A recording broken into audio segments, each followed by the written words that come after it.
Oke, selanjutnya kita masuk tahap yang kedua. Apa yang kita lakukan? Nah, di sini kita akan melakukan overlay. Ya, jadi sebenarnya kita akan membandingkan data kita dengan antara yang rencana dengan yang kondisi lahan existing. Jadi saya mengingatkan lagi, yang pertama ini adalah peta rencana, dan yang kedua ini adalah peta existing.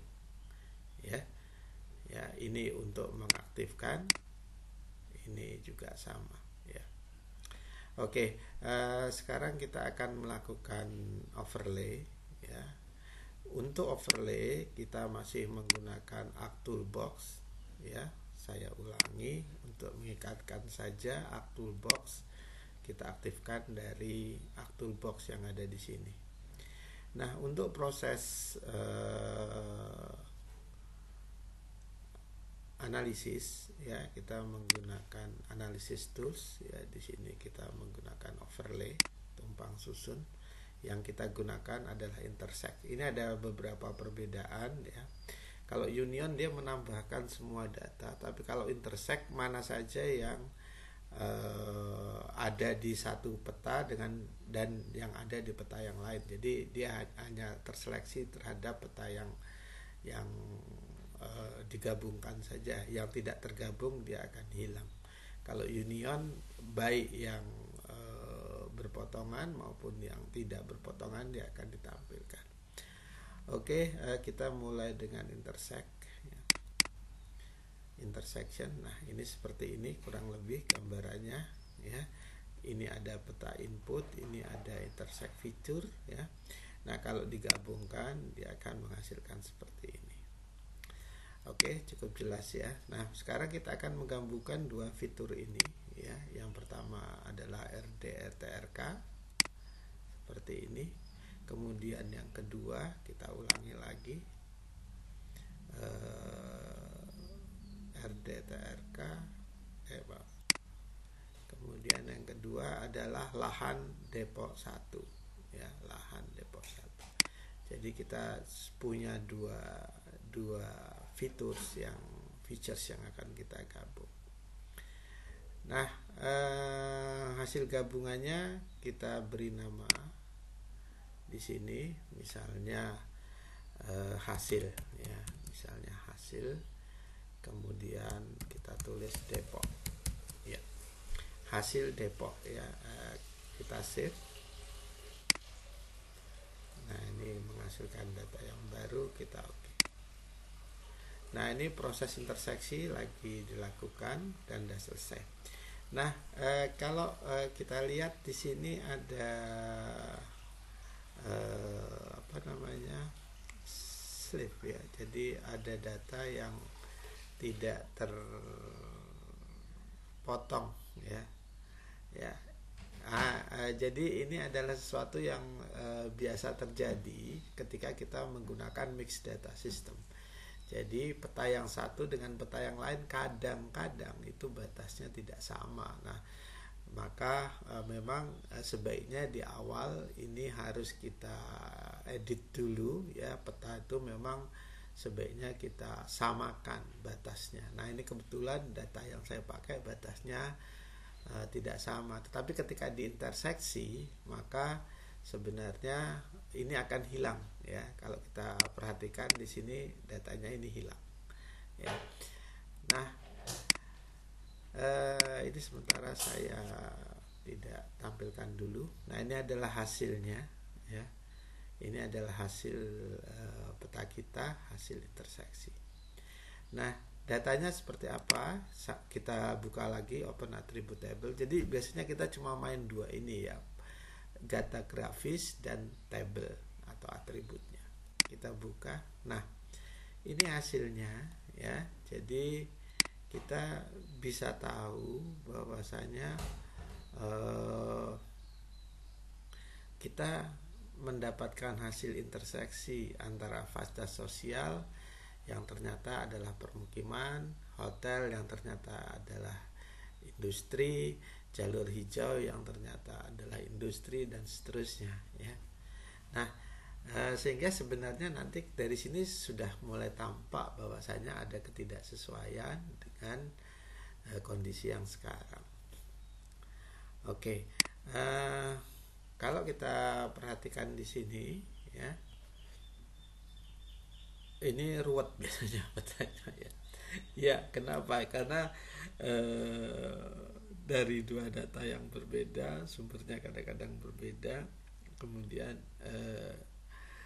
diinterseksikan, digabungkan.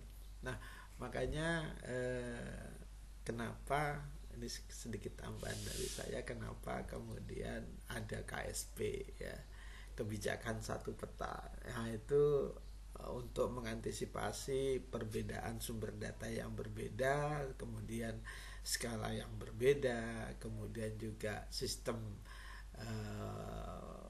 koordinat yang mungkin berbeda juga, pembuat yang berbeda dan sebagainya. Makanya kemudian peta ini kita buat agar permasalahan itu bisa kita selesaikan. Oke ya, sekarang kita sudah bisa tahu ada beberapa gabungan dua wilayah ya, dua layer. Yang pertama adalah RDTRK, yang kedua adalah lahan existing. Nah, tentunya sekarang kita pengen tahu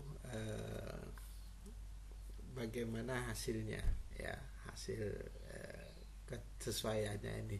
Nah, kalau melihat seperti ini, kadang kita akan kesulitan, ya. Nah, ini kita ngitung satu-satu nanti, ya. Nah, tapi ini bisa kita tambahkan satu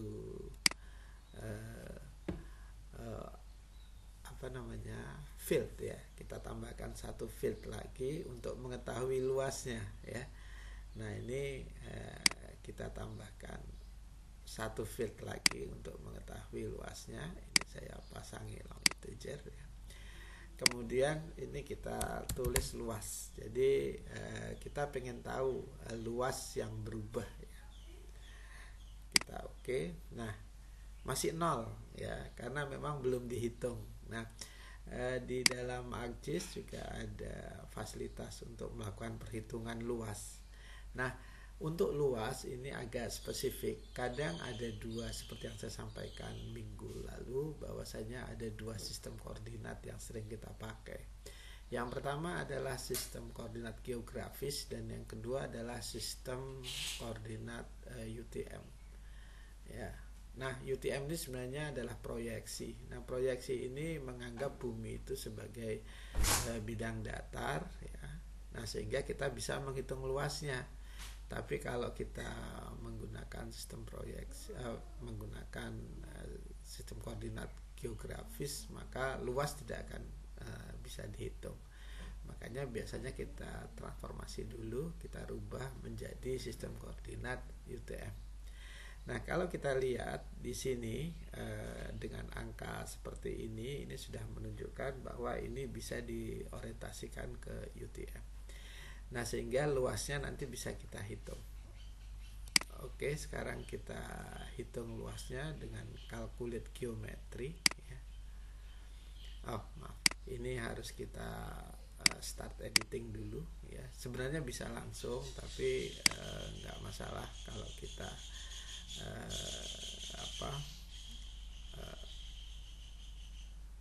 langsung ke editornya aja. Nah, ini kita calculate geometry, ya, area, ya. Oh, ini masih unknown unit. Nah, ini yang tadi yang saya katakan bahwa permasalahannya masih pada sistem georeferensinya. Makanya sistem georeferensinya harus kita sesuaikan dulu, ya. Nah, di sini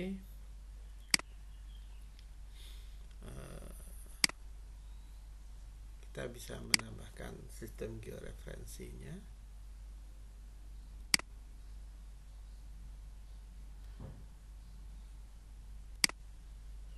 Ya.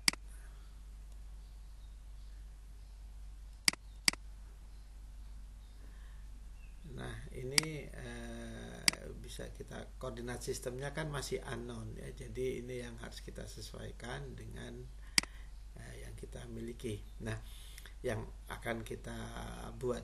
Makanya di sini kita bisa menggunakan projected ya. Projected UTM, kemudian WGS 84, kebetulan di Jogja itu WGS 84 zonanya 49 Southern ya, jadi di sebelah selatan. Oke. Nah, kalau sudah begini dia sudah memiliki proyeksinya, sudah memiliki sistem koordinat, sehingga ini nanti sudah bisa kita lakukan perhitungan luas. Oke, kita kembali ke atribut table luasnya ya. Ini kita calculate geometry. Nah, sekarang sudah muncul properti areanya dan kemudian sistem koordinat yang digunakan. Nah, ini WGS 84 zona 49S. Unitnya yang dipakai adalah meter ya. Kita oke saja. Nah, ini sudah ada hasilnya. Ini menunjukkan luas dari masing-masing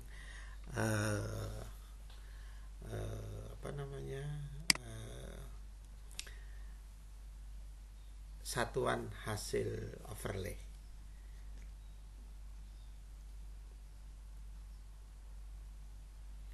Kalau sudah selesai, kita bisa stop editing. Yes ya. Nah, dia sudah memiliki informasi luas ya. Jadi itu tahap hasil overlay.